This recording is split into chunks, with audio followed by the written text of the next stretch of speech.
Good people YouTube, I'm the Watch Idiot, and I'm a dive watch guy and a GMT guy through and through. They take up the vast majority of my wrist time, so while I love and own a few chronographs, they don't really get worn regularly, or at least as much as I would like to wear them. But even still, I thought that the new Citizen Navihawk 40 looked super cool, and it was a 40mm Citizen ProMaster, which is not a common sight. So I figured, why not give it a go? Yeah, and now after owning this for 2 weeks, so actually maybe a bit more, I am absolutely in love. I mean, and that's mainly because there are so many tiny little details that still amaze me to this day and make me want to wear it even more. So in this video, we'll get into those awesome little details in detail, and we'll go over everything else like the dimensions, wearing experience, dial case, bezel, bracelet, all that good stuff. I also hope that this type of size and design is a sign for more things to come from Citizen, because if they keep on going this way, I think they can have a really good go at Seiko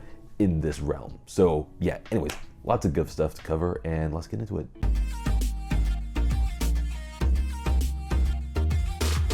So first up, as always, let's do the dimensions first so we know what we're dealing with here. And the dimensions is also where things are feeling kind of fresh for Citizen. We've got a case width of 39.3mm, but a bezel width of 40mm for easier grip, and a thickness of 13.4mm, a lug-to-lug of 44.8mm, a lug width of 20mm, and the bracelet at the clasp is 18mm. But technically, the total bracelet taper is 4mm because it flares out to 22mm and then down to 18. And overall, I'd say that this wears closer to 39mm, mainly because it's got a bezel and a prominent contrasting chapter ring, which in turn makes the actual dial only 27mm wide, and that makes the watch wear smaller. In general, the smaller the dial, the smaller it wears. In terms of proportions, the size of the chronograph dial is perfect because on the wrist, it's small yet not tiny, and the sub-dials aren't too far on the edges or bunched up to the center of the dial. The Speedmaster, as much as I love it, the dial is on the bigger side of the just right range because the sub-dials are closer to the center than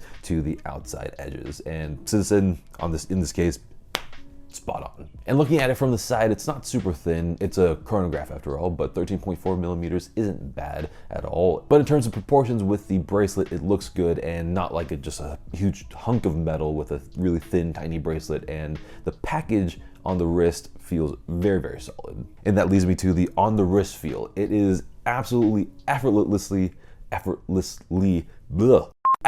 smooth on the wrist, which is a huge reason why I'm wearing it so much, and obviously because of how well finished it is and how complete of a package this is, especially for the price. For context, I used to own the original 39mm SSC 813 Speedtimer. The video is up over here, and I got the updated 41mm Speedtimer last year, and the 41mm Speedtimer is pretty much better in every single way versus the 39mm. It's got a fantastic dial and it feels great on the wrist. And this Navihawk 40 is even better and even more comfortable than the already really great 41mm Speedtimer, which we'll get into later on, especially the dial. I mean, I'm so excited to talk about the dial. And the reason why the comfort stuck out to me especially is because right before I wore the Navihawk, I wore my titanium, the Citizen, for weeks, and that thing is super light, super comfortable. So I was worried that a chunky steel watch right afterwards would not feel great, but the smoothness on my wrist is exceptional, and I didn't miss the Citizen while wearing it, which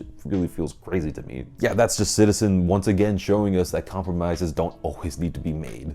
So I had mentioned earlier that my 41mm Speedtimer has a great dial and it offers good value for the $600-ish that you spend for it. The Navihawk just blows it out of the water in both ways. I mean, I'm still shocked by how good the dial is, and I'll be so happy with the dial in the Navihawk in a watch that costs double or triple the price. No exaggeration. So the dial itself is silver, which I'm happy about because it's not just another white panda dial chronograph. And sunburst finishing can be hit or miss almost at any price point, and I hate it when they have a matte coating on the top. It looks terrible. But here, there's apparently no coating at all, so you can pretty much see the grain of the brushing, which for me is the best way to do it, especially at this price point. And they were able to make it so good because the subdials are where the light enters into the eco-drive movement. So yeah, we're not losing form and we're not losing function. That just always makes me happy. And I'm glad that the subdials don't look purple, because that was something that quietly bothered me on the 39mm Speedtimer, because everything on it was black and white and the subdials were supposed to be black,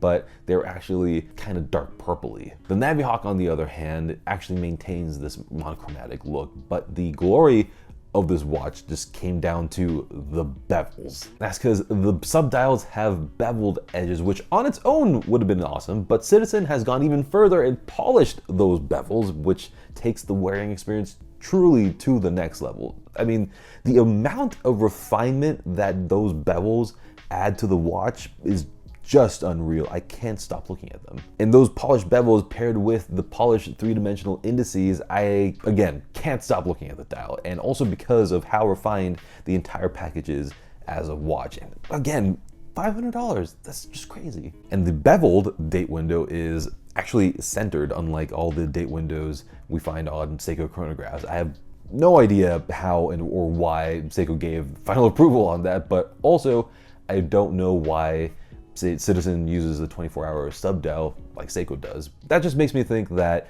it really comes down to the inherent design of a quartz chronograph movement somehow. I don't know. Someone more intelligent, please explain it in the comments if you know. Next is steel bezel, and its design does give it that extra touch of Citizen flair. There are like 6 extra nubs, I guess I'll call them, around the bezel, and honestly that makes the bezel a little bit less grippy on those edges, which is a bit irritating, but there are more than enough actual grooves around nubs to make turning the bezel and using the slide rule easy to do, so I'm okay with it. And plus there's a tiny detail that I only noticed when I got the watch, but Citizen decided to etch out the top of each nub, and they sandblasted those little etched out areas. I mean, just attention to detail. How cool is that? So yeah, I gotta say that I'm really happy that Citizen released a chilled out 40mm chronograph, because most of their piloty watches look insanely busy and they just never appealed to me for that reason. I mean, to me, this has the right balance of classic design and Citizen flair, and actually it's a fantastic Breitling Navitimer alternative without being just a copy. It's actually quite different from the Navitimer, which is a very good thing. And now onto the great bracelet and why I'm using an aftermarket clasp. The clasp itself is about as good as a press clasp can be. It feels super solid. It's got a double push button deployment and the folding sections are solid. So blindfolded, it's a milled clasp. Very, very good quality. But the issue here is the micro adjustment holes, and it's got 2 only, which isn't ideal, but it's more irritating because the holes are placed so far apart that there's easily enough room for one set of holes in the middle, and those non-existent middle holes is exactly where my wrist would land. So yeah, it doesn't work for me, but obviously I could just drill into it, I suppose, but yeah, that's too much work. Next up, the lug width is 20mm and it goes down to 18 at the clasp, but it juts out right at the top, so it's 22mm down to 18. And I usually don't like it when watches do this with their bracelet, since it just ruins the flow of the watch from the lugs down to the bracelet. The worst offender of this is the Zona Odysseus bracelet. It is absolutely atrocious. But here it doesn't go out to the end of the lug, so it's not really noticeable, thankfully, because if it was noticeable, I think it would have been a deal breaker. At least I wouldn't wear it on the bracelet at all, which would have been a shame because the bracelet is awesome. And that's because the bracelet itself is super comfortable, and I think that the underside of the links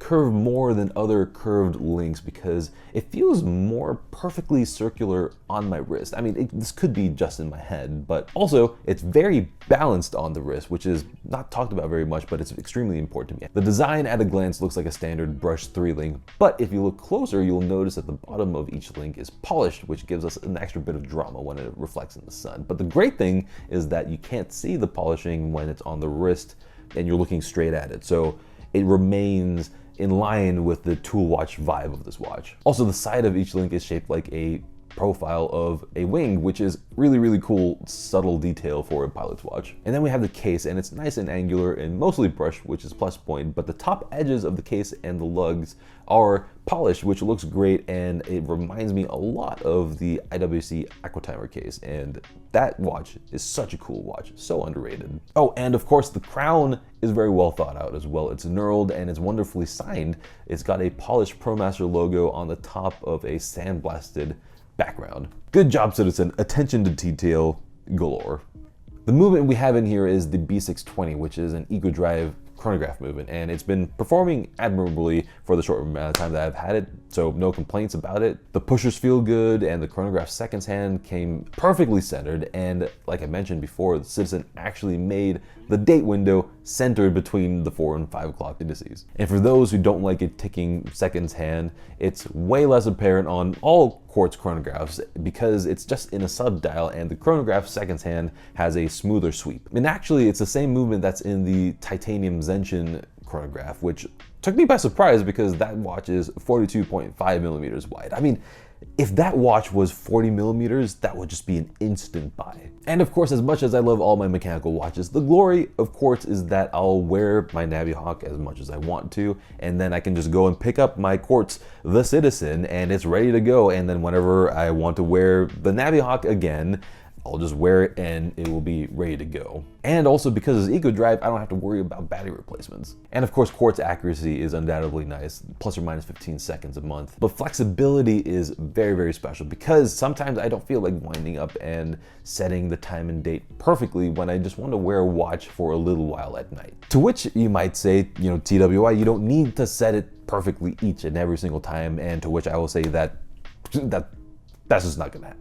And this situation came into play because I randomly started wearing my SKX for the past few days, and actually it's been a bit more than a few days. And then just one night I felt like wearing my Navihawk, and even days after wearing it, it was ready to go. And I just wore it for like 1 or 2 hours before sleeping because I wanted to. And as a result, I'm able to enjoy the Navihawk more, which is a good thing. And also, I actually prefer quartz for chronographs because, well, first off, I don't wear chronographs as much. And second, I don't have to worry about expensive service visits, you know, if anything breaks or whenever the time comes to actually service it. So, of course, there's no doubt that the feeling of a mechanical pusher is exceptional, and also seeing the instant reset is really, really cool. And just also the movements can look incredible, but still, quartz, you can't deny the glory of quartz. So there you have it. Let me know what you think about the new and smaller Navihawk down in the comments. And yeah, until the next video, good day.